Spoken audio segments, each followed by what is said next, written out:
If you've ever dreamed of stepping on a stage and delivering a keynote that actually moves people, this is the episode for you. Most educators approach keynotes like extended lessons, but the truth is, an inspiring keynote doesn't just share information, it creates a transformation. In this episode, we'll walk you through how to plan, engage, and deliver a keynote that is remembered long after the mic drops. You'll learn how to plan content that sparks a paradigm shift, not just a lecture. You'll learn how to engage audiences through powerful stories, visuals, and moments of connection, and nail your delivery with presence, confidence, and authenticity.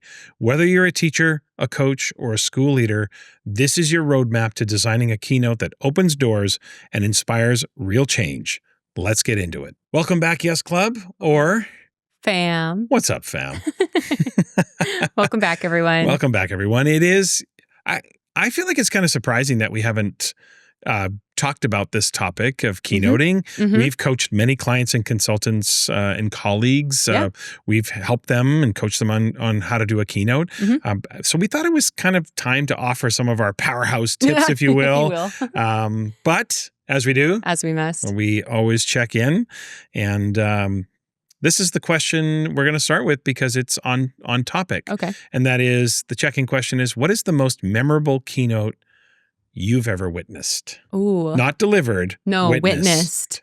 Oh my gosh. I know exactly which one because I think about it often. I actually have rewatched the recording that was professionally put out of it like 5 times.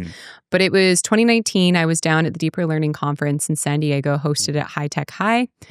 And the opening keynote was someone by the name of Dr. Christopher Emdin. He's out of Columbia University. He wrote a book called Ratchademic.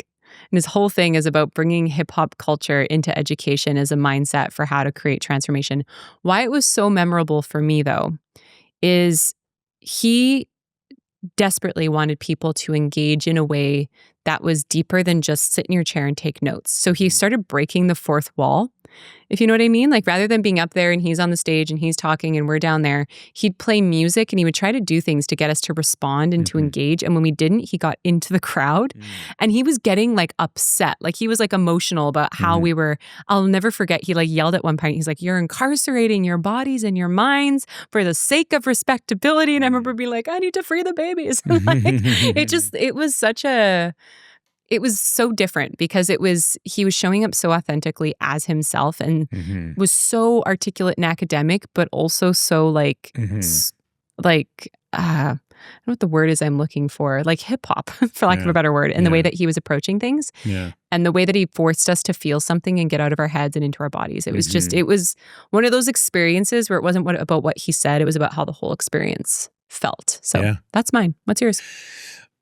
I don't think I can match that level of exorcism or whatever. It just is the emotions of it. But I really have two, and one. It's hard to pick between the two because it's between Rick Stiggins and Tom Guskey in terms of the early part of my assessment journey. And those two, of course, the question is always like, who's on your Mount Rushmore? I have 4 people on my assessment Mount Rushmore that really inspired my career. Rick Stiggins, Jan Shapui, Thomas Guskey, and Ken O'Connor would be the 4 people that really inspired my journey. Guskey and O'Connor on the grading side, and of course, Rick and Jan on the formative assessment side. Rick, what really was memorable about Rick was how, as a former psychometrician, Rick was so passionate about the affect and the emotional impact.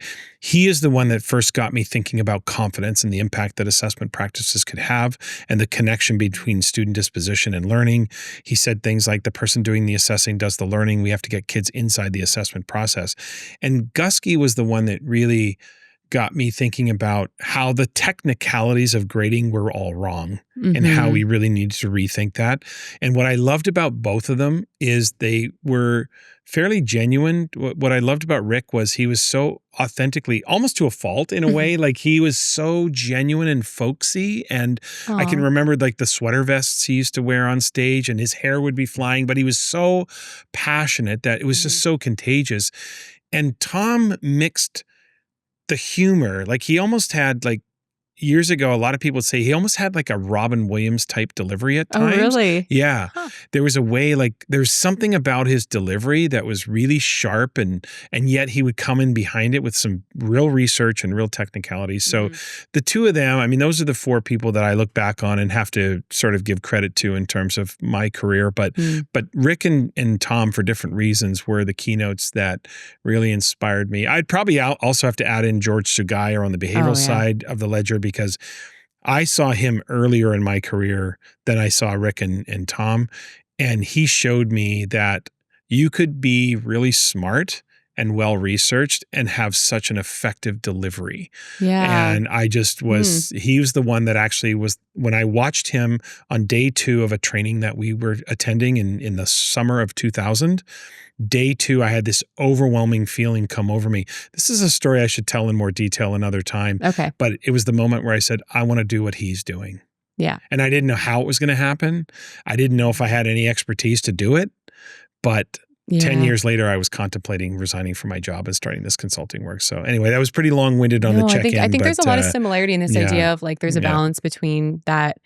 Yeah. You have something that's academic and rigorous to say, but you do it in such a human way. And I think there's another powerful thing you just brought up of what's so exciting about a keynote in this the coaching, consulting, speaking realm is the context around it is you are really being put on this pedestal of like you are the one opening the conference or opening the district, setting the tone year right? for PD. Like they're just, and what you represent for people in that moment, like it's both a blessing and a curse. Because if we step into the role of anyone listening right now, you know, it's exhilarating. You're like, oh my God, I'm so honored. Like you're flattered. But then the other side of your brain's like, don't mess it up. Yeah. I got to deliver. The pressure gets so real. Okay, quick little story here. Yeah. First time I ever got asked to do a keynote was to kick off a district PD day for all of the principals in this large district in Reno. And I overthought it so much and over-rehearsed so much, trying to sound smart. Oh my God. I remember I opened with these like 4 slides, just basically trying to like walk through why I was credible. Like not even in a good story-based way. It was like, here's all the things I know. Oh my gosh. True story, folks. I lost my voice. Lost it within the first like 10 minutes because I was so anxious it like wouldn't make a sound. So I'm struggling to get sound out. Someone ran to the stage. They gave me water. And in this moment, I'm like, I have 50 minutes left. I think I literally blacked out most of it. And I remember when I ended and I was like, maybe it wasn't as bad as I thought. Like maybe no one like really noticed. Maybe it was subtle. And then I got an email the next day that they canceled all the subsequent days I was supposed to do PD with that district for the rest of the year. And it was like, confirmation from that was as bad as I thought it was. They were like, please never come back. So I mean, I know that story. You know it well. So the problem is real, right? Like it's such an opportunity, but it can also be such a disaster. Because if you overthink it, then you're going to sound awkward and weird and literally lose your voice if you're me. Or you can become an edutainer on the other side and then go, I don't want to be fluffy either. So it puts you in this like crisis situation. It is, you know, I think, oh gosh, I can't get the story out of my head right now. I have to tell this story. Because you were talking about the anxiety of not messing it up. And it's something funny that my colleague Cassandra often says, and I think she got this from Eric Twaddell, who is the superintendent at Adlai Stevenson High School in Illinois.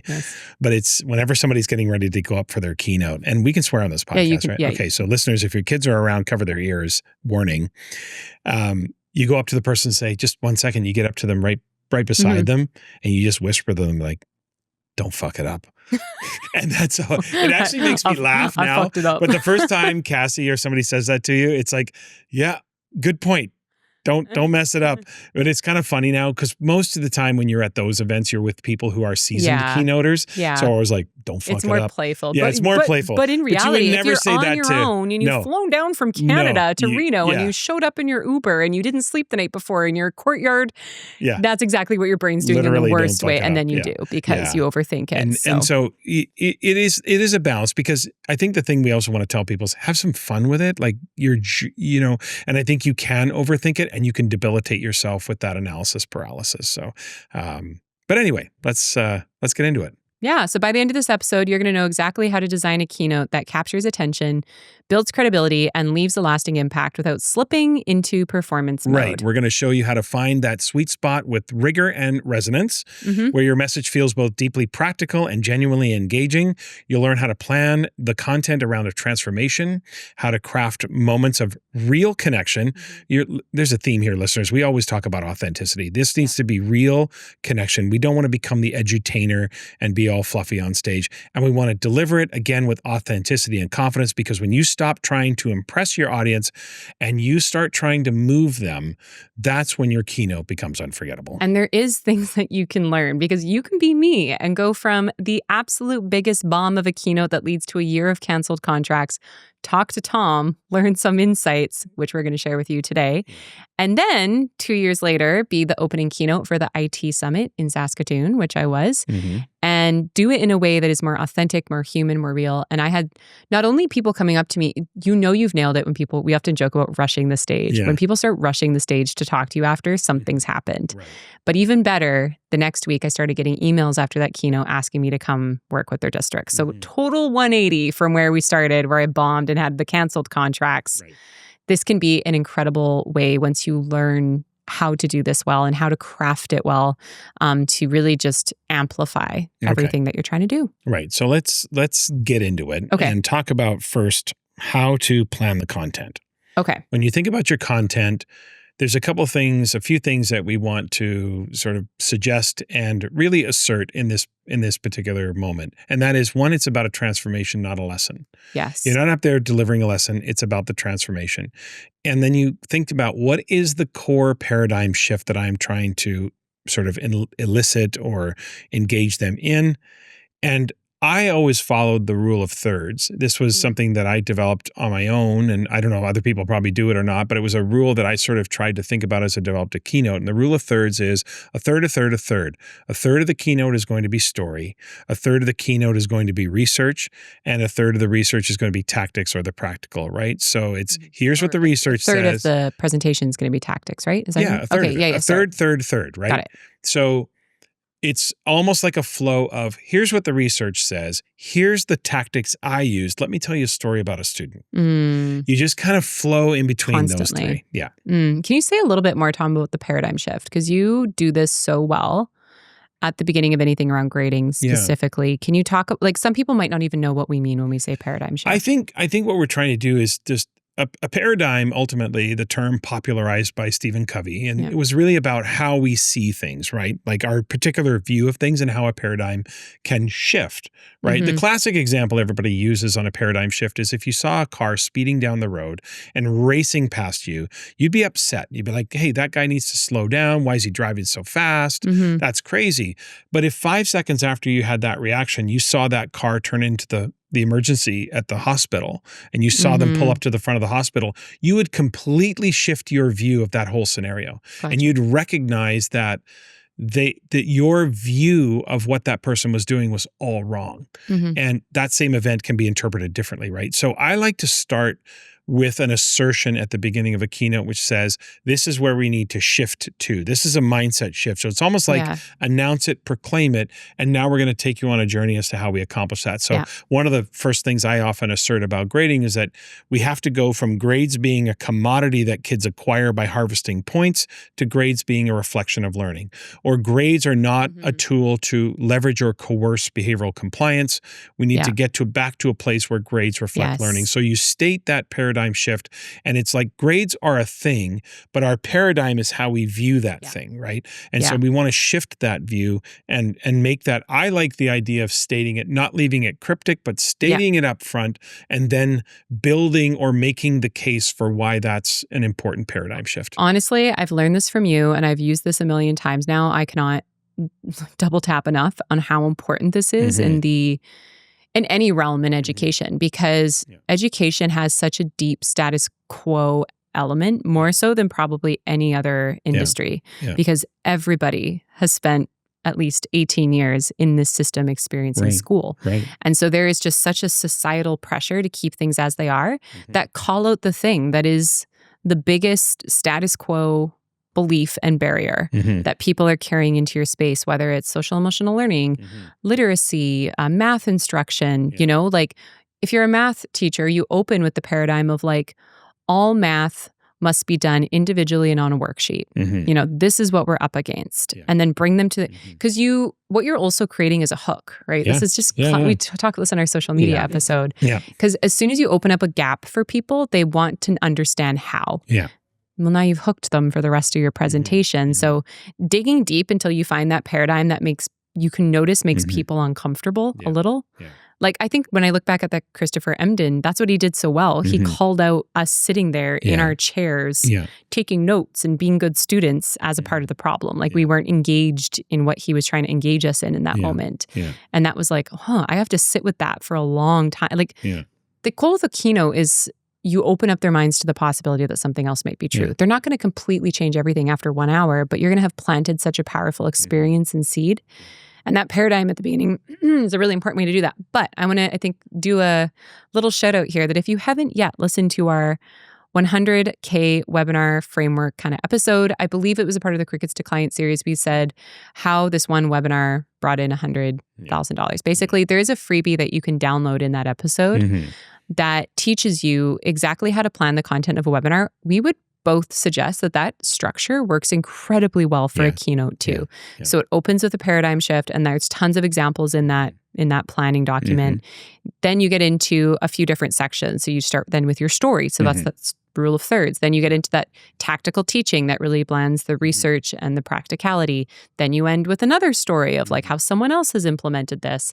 But if you need this broken down in terms of planning content, quote unquote, in a really practical way with examples, highly recommend you go back to that episode, download it. We've had so much positive feedback from folks who have started using it because it just communicate so much credibility without trying to communicate credibility like I did the first time.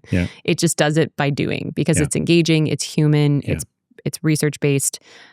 Question though for you. I thought I posted this in here to remember to ask you, but what's your feelings on pitching in a keynote? So say you're a consultant, you want to come work with more districts.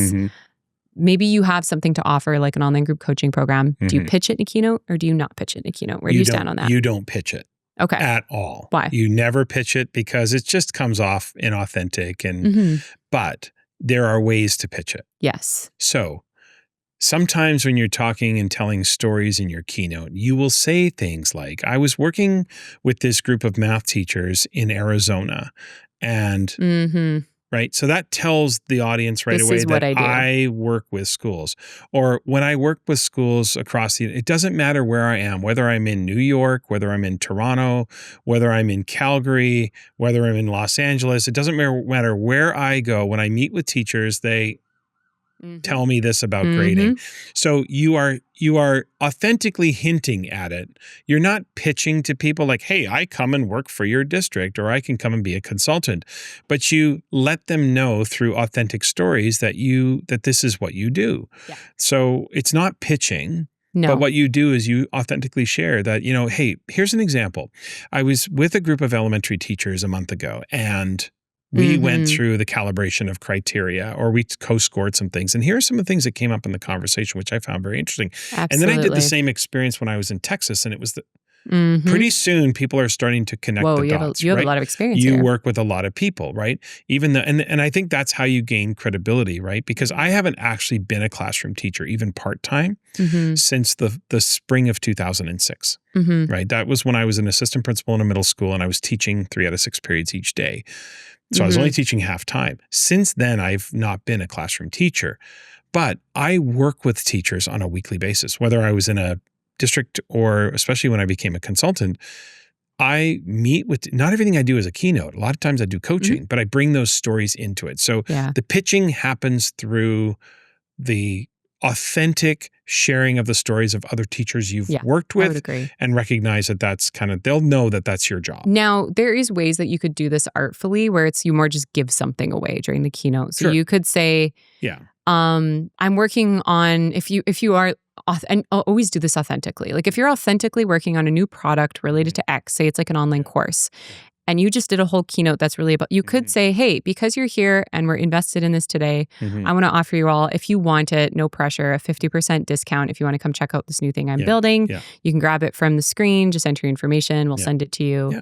Boom, done. Like there's ways to do it where you kind of make it seem like they're kind of in your community now. Like you got them. You're co-conspirators. Yeah. I like that idea of throwing out a discount or something like that. I don't love the idea of the pitch, but I do like the idea of saying, hey, we're here together. You showed up here. You're honoring me with your attention and mindfulness and all of those things. I want to throw something back at you. It just shows generosity. And Absolutely. I think that whenever we come at this work from a scarcity mindset, we're just not in a good place. And I try to be overtly generous with people about giving away books, mailing them books, doing whatever I can. So another way to kind of pitch is to just give things away. Just give them away. And just be because the pitch is not the program. The pitch is you. Yes. Right. They want to work with you. And why do they want to work with you? Because you're generous. Right. Because you're generous, you're authentic, you're real. That is a compliment I get from a lot of people, is that they tell me that it felt very authentic and very real in how I presented scenarios. Because I don't, and I know you do the same. We don't candy coat things. When we say, listen, I could tell you that we all lived happily ever after, but we didn't. I struggled with this, and this is really hard. But we got there, right? We worked our way through it. So to me, I don't love the idea of pitching. No, I'm with you. Do it authentically, do it embedded. It'll kind of, if you design it well, and honestly, I cannot recommend our webinar framework enough as like a structural guide, because it does it for you. You basically are leading them through, here's how I did it. Here's what I learned. Let me break it down for you super simply. Here's a bit of research. Here's how I helped other people do it. Ergo, I help other people do this. I love it when you drop an ergo. I love a good ergo. It's my English literature degree. All right, so that's the content. Okay. So let's move into now, how do we plan for engagement? And then we're going to end on how to nail the delivery. So to plan for engagement, I actually learned this from watching you. You didn't overtly teach me, but you do it so well that now I do it. I think I actually read this in a book too called Sway by Christina Hartbridge, which is all about how to use your voice and story to sway, to influence people. And the first thing, within the first 5 minutes, when people get exposure to you, if you can make them smile or laugh, you've basically won them over like 95% of the way. It's that first, like those first few minutes are so critical. So have in your back pocket a couple little like quirky jokes or things you do, not like gross, like nothing like dorky or like that's like, oh, that's like, because you don't want them to cringe. If they cringe in the first 5 minutes, you've also set that tone. So for instance, you're so good at coming up and having a quick little like quip about something that just happened or whatever, right? And I've watched you do this enough times. Or if you're in the States, it's something about you being Canadian versus being in the States, and a story about what just happened on your flight down. So what I do every single time is I just stop and I say, usually someone, without a doubt, someone butchers my last name. Never fails. We'd like to welcome up Natalie Farcha Bashko. And I'm like, I walk and I'm like, it's right there. The joke writes itself, right? So I'm like, all right, folks, before we go any further, let's do a quick little mini lesson on my last name. And I just point up and I say, it's phonetically correct. What could go wrong? And then everyone kind of laughs and I'm like, clearly a lot of things. So I need you to do one thing for me. I need you to put on, and I put up my hand. If you were watching, you can see it. The emoji. And I say, you need to put on your Italian speaking mode, and they do. And I say, now say, Varda basso. And then they all do it. And it's like, oh, you'll never forget about it. And then I say, if nothing else, you can switch the B and the D and a fun little swear word emerges. But we're in polite company, and then people giggle and laugh. And it kind of just cracks the tension immediately. And they're like, oh, that's a real human being. I use that one every single time now. But so sometimes these things just happen. Like I did that once because someone butchered my last name so bad that I decided to like do a mini lesson, and it slayed. So then you know to keep doing it. It's like your little jokes with like, and I use your joke about feel free to use this if you're Canadian going to the States. After you do your quick little, this is me, these are the roles, I always go, now, and this is Tom's, but I'm going to do it. So feel free to borrow it too. I've been very careful now to not apologize, to not say a. So you don't know right now that I am in fact Canadian. And then everyone kind of giggles and I say, yeah, we look just like you. And then they all burst out laughing. Yeah, that's my favorite one. It works every time. It's hard to tell we're here because we look like you. We look just like you. Everybody laughs. We walk among you. That's right. That's right. We just showed up at your airport and you didn't even know. Exactly. There's probably 3 more Canadians in the audience. And invariably there are. I always meet people like, I'm from Alberta, but I've been living in California for 16 years. Totally. So we can't, like, if you want people to engage with you, show them that humanity. right off the whatever it needs to be, whatever funny story and sometimes it happens for you. Once I got lost and almost got sucked into a haunted house on my way to a school in Indiana. Oh yeah. Yeah. That's a crazy story for another time where I think a murderer was actually luring me to my death in a haunted old Catholic seminary in the middle of the forest. Anywho, so I escaped. Yeah. And then I made it to the school. So I was like, oh, my opening wrote itself. I have to. And it was crazy. They're all just like, oh my God, I can't believe that just happened. And then, anywho, it became a whole thing though, because I ended up working with that district all year. I was back there like every other month. And it was always like, have you heard about the house? And it was like a thing. I remember telling this story about when my colleague Nicole and I were at the conference in Singapore and we had to take the subway home. We were there one day early, and so we went touring and we went around, and then we had to take the subway home. We were a part of Singapore where they didn't take credit cards to pay for the subway, and they had no bank machine.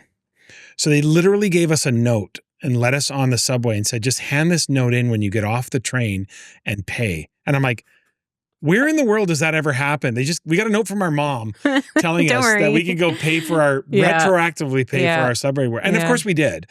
And I told the audience the next day in the keynote that story, and they laughed. I'm like, I know of nowhere in the world where, they were so kind that I thought there's no way I can slip out on this. Like, I got to pay. Like, and it was just like, it was such a great story. Moments. So I think the lesson there is to just pay attention to if something funny happens in the Starbucks drive-thru, or pay attention to things that happen, or a funny noise that happens in the hotel, or something bursts out. And I'm like, the timing was off. I was hoping that would happen after my point. Chicago. Yeah. Just things that come up are authentic. And that's it. I love that. And people love to hear about their place from an outsider. Not a dad joke, not a, oh my gosh, guy walks into a bar. Ouch. Like we're not like.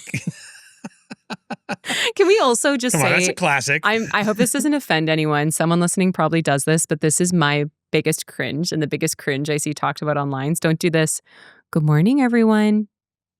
I said, good morning, everyone. Oh my gosh, that kills me. I hate when people do that. Good morning. People go, good morning. And then you go, that's not what we're looking for. Let's try that again. Try that again, folks. Yeah. It's like, I'm being treated like a child. Excellent. Good morning. Good morning. Okay. All right. Like, I don't know. I'm done. Sorry. Okay. If that's what you do, you do you. That's not our thing. We politely disagree. Slides. Slides. Sorry, back on track. So when it comes to slides, it goes without saying, and you're all professional educators, so you know this. Keep them clear. Less is more, because you're in a bigger environment, so you don't want to have super like texty, dense slides. Just as a quick aside, because you know all this stuff, you know what it means to put together hopefully a thoughtful, meaningful slide deck. It doesn't have to be overdone. Less is more. Don't use crazy, colorful design. Like, just if you have an image, put the image on the whole slide. Like, just let it blow up the whole screen. But I learned this actually from the solution tree training, which I found really helpful, because no one ever taught us things about presentation do's and don'ts. Don't use animations. I don't know if you disagree, but unless you're doing it very intentionally for the reveal of something, if it's an animation where you have a typical title slide with like words at the top and a bunch of bullet points, what they were explaining to us was people can actually multitask a little bit. Like, they can read and listen and take things in. So if you're trying to reveal one thing at a time, it actually takes them out of the processing of both. They're not processing the words and they're not processing what you're saying. But if you just put everything on the screen, their ability to read and listen actually like doubles the understanding. I would 90% agree with that. I do strategically use animations to kind of walk people through a thought process. If I'm revealing like a step-by-step thing. Or if I'm revealing sort of, but I don't, but really just, it's either appear or fade. It's not the crazy animations that, every grade 7 student for decades when we did the PowerPoint presentation would have everything come in so wild that the animations were outperforming the content. But you want the animations to be strategic. They have to be strategic. If you're going to use them to reveal information, say you've got 4 quadrants set up and you cover each quadrant and then one at a time you reveal them, I think that's very effective. I think it's effective if it's a process that you want to reveal step by step, but super simple. Just reveal the information. Don't make it spin around. Don't make it jump around or anything like that. Rule of thumb, if you're going, should I add an animation here? Probably don't. Then don't. If you're like, I need to withhold this so that they understand X before I reveal Y, then yes. But if you're going, I wonder if I could zhuzh this up with a stop.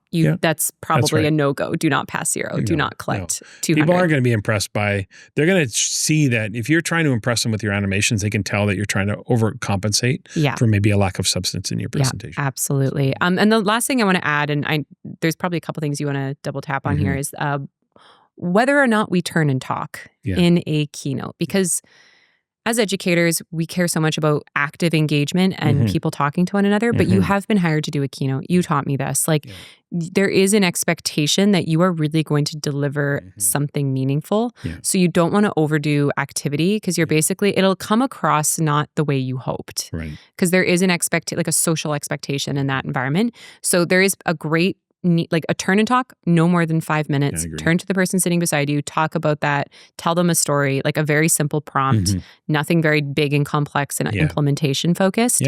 But a couple of those, I would say. I say no more than 2. If it's a 90-minute keynote, I might do a couple of those just to break it up and give people a chance to talk. But always remember, it takes you a minute to get them back focused and all of that. So I agree with you on that. The other thing I would say is that most people overplan their keynotes as far as slides are concerned. Now, I have come up with a formula. And it's a good one, folks. It's a good one, but I have to give a disclaimer to it. It's based on how I design slides. I use a lot of images. I use very few words. Most of my slides are too cryptic for people to use. That's why when people say, can I have your PowerPoint slide? I'm like, you're going to butcher it because you don't know what to say with this image. Like, you don't have my story. But I've come up with a formula that you've tried. And actually, when I talked to Nicole about her keynote years ago, and this is kind of what we do in this business, right? I learned so much about workshop facilitation from Nicole. That's not really one of my strengths, so I had to learn that from her. And one of the things that I helped her with was developing her keynote strategies, along with Cassie and others. We all helped her. And so we all help each other for different areas. And the guideline I use is 4 minutes a slide, right? So if you have a 90-minute keynote, your PowerPoint presentation or keynote presentation or whatever platform you use is 22 and a half slides. So 22, 23 slides, including the title slide, including the turn and talks. Like, you have to factor that in because it allows you the flexibility to tell the stories and to move around the stage and to be in that moment. Now, I learned that my favorite expression is experience comes from poor judgment. I learned that because I had so many keynotes early on that had too many slides. And so one thing to do is practice. So if you practice, you'll recognize your timing. You'll probably be faster in rehearsal than you are on stage because you're going to have to pause for the laughter. You're going to have to pause for those dramatic moments. You're going to have to do all of those things. But it'll give you a general guideline as to whether you're on point. So factor in those turn and talks. So if I had 2 5-minute turn and talks, I have 80 minutes to deliver the content of what I'm going to talk about. And then the 90 minutes divided. So 22 and a half slides. The 4 minutes per slide has one, whatever. Why 4 minutes?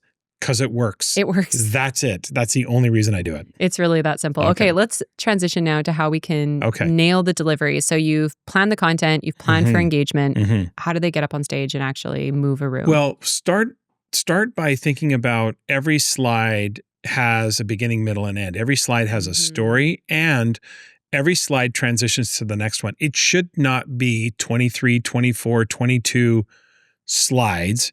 It should be slides that have a link or a thread through them, because every slide is leading to another part of it. So there's how you start the slide, what's the meat of the slide, and then what is the end and what is the point that you transition to. I think that's important. So important. We just talked about practice. Like practice, practice, practice, especially if you're new and it's content or it's content you've not done before.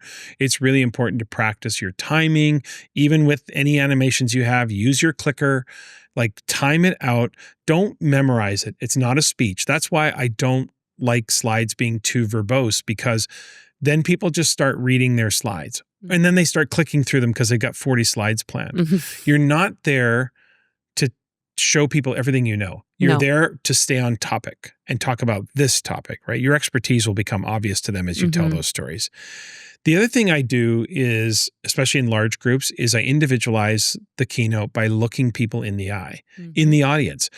Now, most of the time I look at the back of the room. because the back of the room makes everybody feel as if I'm looking at them. So if we're in a room of 200, 500, 1,000 people or whatever it might be, looking at the back of the room makes everybody feel like you're looking at the person behind them.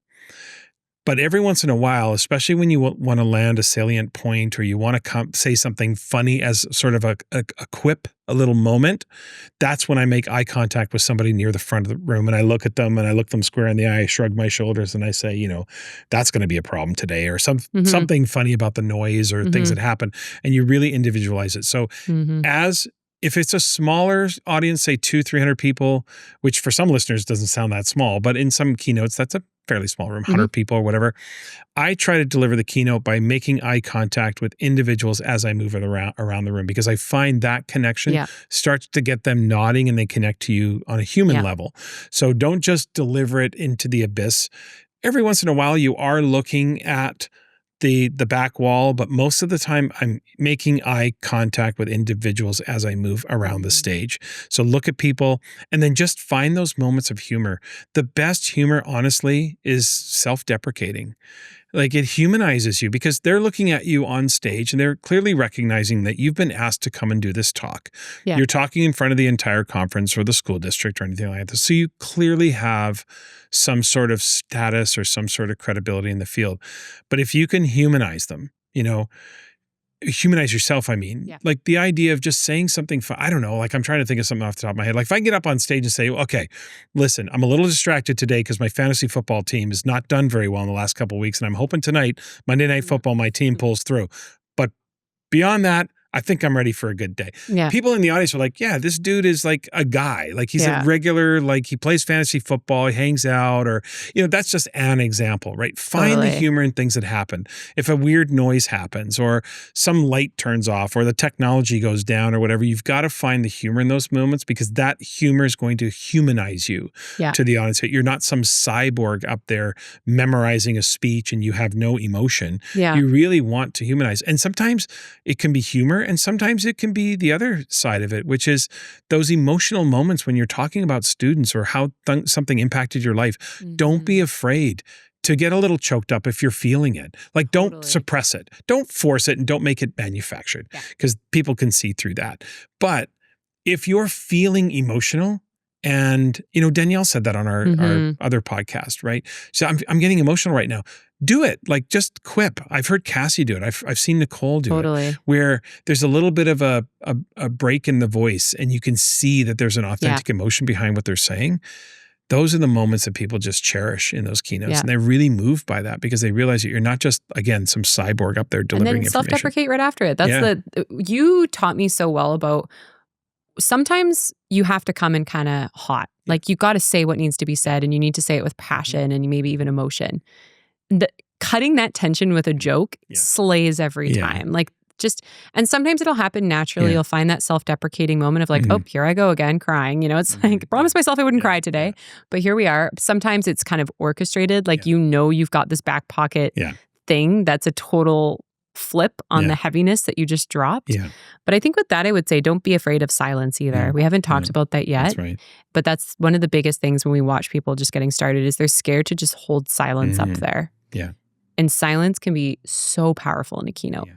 And we think it's eons, but it actually doesn't feel that long to the people in the audience if you've said something profound and you just give them a minute to go, huh. Yeah.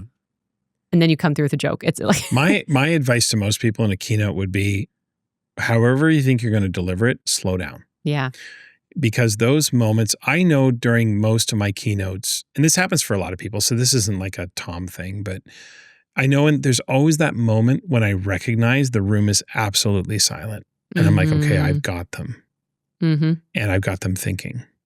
And then you really dig into your content and you really move them emotionally. And then you find those moments to cut the tension. So I have that classic example I use, a very quick story about, I often rant about how kids live in the real world and kids don't have adult brains and their brain development. We don't have an adult brain until we hit our early to mid 20s. So trying to sort of put upon kids adult expectations. And the reality is they live in the real world with, violence or food insecurity or anxiety and all that stuff.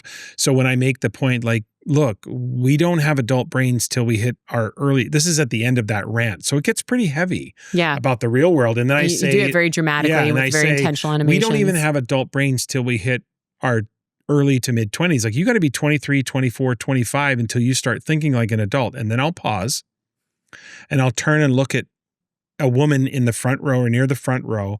I'll look her square in the eye. I'll shrug my shoulders and I'll say, it's probably more like 40 for men, but we're working on it, ladies. Hang in there with us. And everybody, even the men, start laughing. And it's just a way to cut the tension. And I think this is a great little mini lesson on humor, because sometimes if like Tom is a very naturally funny person and he hears this feedback all the time, like, how did you do it? And that there's a magic. Someone once taught me in theater school, because I have a whole background here. Yeah. Anyone can be funny, because all theater is a rapid subversion of that which you were feeling previously. So anyone can be funny if you just take something heavy and you think of something light to introduce right after it, or vice versa, right? Like that's, humor is just a moment of like that flip. Yeah. So you can actually intentionally kind of plant moments that aren't even that funny, but it's the subversion of what you were just experiencing that makes people make a sound like a laugh, because they are like, oh, I need to like go, I want to release that. If there is one event in my lifetime that I never imagined comedians would joke about, it was 9/11. Yeah. And yet, why do they joke about it? Why can they make, to a certain degree, nothing distasteful. By the way, we're not saying go out there and be offensive. No, we're not saying be offensive. But my point is that comedians do it because we're all looking, life is hard and the job is hard. And these things are intense when things like 9/11 occur. And I'm not saying 9/11 is funny, but there are comedians out there who have made jokes. And they're not joking about it, but what they're doing is they're cutting the tension and giving us permission to just exhale. Yeah. And it's again, I'm not advocating that we take a disastrous, just monumental event and make light of it. They're not making light of it, but they're saying, look, we're human beings and we have to find the humanity in this and the realness in it. And sometimes it's laugh. It's just, it isn't, but the reason it's distasteful out of some people is because they don't understand the line between like being offensive and just, kind of finding a humorous moment in those situations. So again, not making fun of these situations, but sometimes cutting the tension with a little bit of levity can really make people feel like you're funny. Because I often also say, you put 12 of us, you put 6 of us around a campfire, we're 12. Men. As men. And the men know that's true. And the ladies love the self-deprecation of like, we're morons. And then we move on and everybody's feeling a little lighter because I was getting very heavy. And so what I think the art of keynoting is feeling the audience. You have to. And if you can feel the audience, then you'll know when to cut the tension and you'll know when to like go lean in and when to lean out and all of that stuff. But I think something that for you, your theater background is really about stage presence. Like that whole, I love that. You're really good at that. Stage presence is not something some people have and some people don't. I want to be very clear. It is actually a learnable skill. And a lot of people don't know this, but quick little tip, because one of the main questions we've been asked before is, how do you get comfortable on stage? Like, I'm so anxious. I'm so nervous. I'm literally sweating through my top before I've even got up there. Like, and I'm sure a lot of you listening maybe have felt that in some way, shape, or form. And there's actually a trick that I learned from theater school that I now bring into everything I do with PD. And it projects as stage presence. But when you really think about what the root word is there, it's being present. So how do you coach your body and your mind to be present? And if you're a teacher, you know how to do this because you've helped regulate kids. So what you actually do is always show up early. First of all, we always recommend 30 to 45 minutes, especially if it's keynote, to make sure all your tech's working, it's all good. Take a lap of the room and actually in your head, rather than going over, worst thing you can do before you go on stage is going over your presentation, thinking about your presentation, thinking about how you're going to deliver your, you will start to think yourself into your mind and then you're gone because you're not in the room anymore. You're not present. So walk around the room and actually notice the color of the carpet, notice the color of the walls, and in your head, describe it to yourself. Be like, okay, there is a swirl of turquoise interspersed with some lines of brown that kind of looks like a wave, like constantly talking to yourself. What do you see?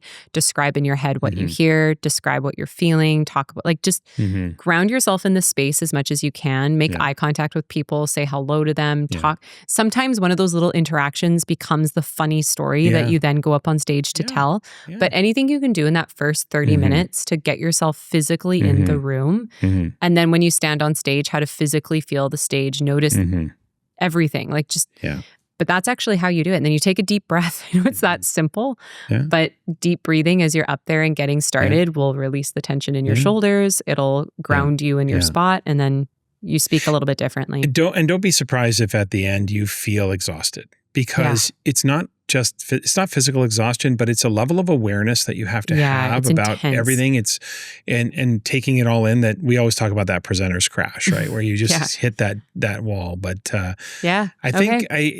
think there's so much we could go on. I know. Clearly we needed 2.0. We should have talked about this sooner. All right, let's do this. But to wrap this up, let's zoom out for a hot second. So designing an inspiring keynote isn't just about being flashy or performative. It's about creating a moment of transformation. So when you plan your content around a clear paradigm shift, first, you give your audience a reason to care. Yeah. Then, when you plan the engagement, you turn passive listeners into active participants so that they don't just hear a message, they actually start to feel it. And then when you nail the delivery, you stop trying to just fill the room and fill the time, which is what we worry about when we start. And instead, you start to command the room. Right. So remember, the goal here is not to impress people with your credibility and how much you know. It is to move them. Yeah. Because when you do that, your keynote doesn't just end with applause. It actually begins a conversation that opens so many doors for you for years to come. Right. So if this episode got you thinking about your own keynote, the one that could open doors and define your next chapter, we'd love your input on something. Natalie and I have been tossing around this idea of hosting a speakers weekend, a super small in-person experience where we help educators and leaders craft, refine, and deliver their signature keynote in a safe and supportive way. This would be a very small group, a very select group. So if that's something that's interesting to you, we'd like to know that, because it's something we've never done before, but we've actually had some people ask for it. And we just want to know from you listeners, would that be something that would be interesting to you, where we would come together for a weekend, do a speakers weekend, and Natalie and I would be very hands-on with you in how we coach you on how to deliver those things. If that sounds like your kind of weekend, just send us an email or a DM with the word speaker. Connect with us on Instagram or email or wherever, and just let us know that this is something that you would be interested. Just send us the word speaker. That's it. That's it. We'll reach out and share what we're thinking and maybe get your feedback before we make any official plans. But we appreciate you tuning in, and always have to say thanks to our audience. And we love the fact that you continue to listen. And remember, your story isn't just meant to be told, it's meant to be heard. Mic drop moment. Well, that's it for today. We'll be back in your AirPods in 2 weeks' time.